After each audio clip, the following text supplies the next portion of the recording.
चीन में भ्रष्टाचार की केवल 2 ही सजा है, या तो आजीवन कारावास या तो फांसी।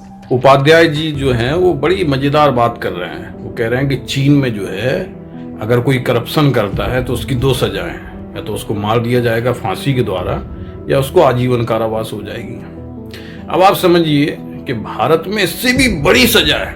आज देश में करप्शन के खिलाफ कार्रवाई करने के लिए राजनीति की इच्छा शक्ति में कोई कमी नहीं है। कोई भी भ्रष्टाचारी बचना नहीं चाहिए।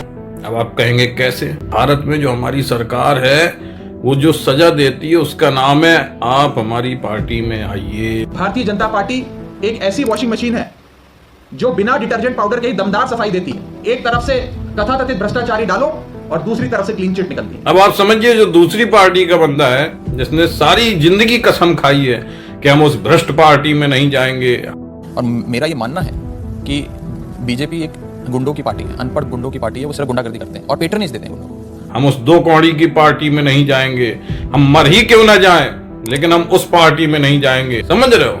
लेकिन जब वो फंस गया, करप्शन में आ गया, तो अब उसके बाद 2 ऑप्शन है, या तो आप मेरी पार्टी में आइए या दूसरा ईडी और सीबीआई। ये जितने नेताओं के नाम मैंने पढ़े, विपक्ष के नेताओं के, इन्हें बुलाकर बोला जाता है कि भारतीय जनता पार्टी ज्वाइन कर लो। अगर भारतीय जनता पार्टी में शामिल हो जाओगे तो आप पर कोई मुकदमा नहीं होगा, आपको बाइज्जत बरी कर दिया जाएगा, और अगर नहीं शामिल हो तो पकड़ के जेल में डालो। तो आप ये समझिए वो बंदा जिसने जिंदगी भर ये कस्में खाई हैं, अब उसको मेरी पार्टी में आने वाला ऑप्शन ज्यादा अच्छा लगता है, वो चला जाता है। ये उसकी सामाजिक, मोरल और ईगो और प्रेस्टिजियस मृत्यु है। वो लोगों को मुंह दिखाने के लायक नहीं रह जाता है साहब, समझ रहे? वो अंदर से मर जाता है, शर्म के मारे वो अंदर से मर जाता है। वो इतना जलील हो जाता है कि आप समझ नहीं सकते हो। कोई एक जो अभी नेता था वो समोसे पे बात करता था, लेकिन जैसे ही ये नीट वगैरह के पेपर लीक हुए तो वो बोल नहीं पाया। क्यों? क्योंकि वो मुंह दिखाने के लायक नहीं रहा, उसकी मोरल मृत्यु हो गई। तो भारत में हमें लगता है चीन से ज्यादा बड़ी सजा है इस समय हमारी सरकार के द्वारा। विपक्ष का कोई भी नेता पकड़ा जाता है तो ये सजा बहुत खतरनाक है। आप हमारी पार्टी में आइए।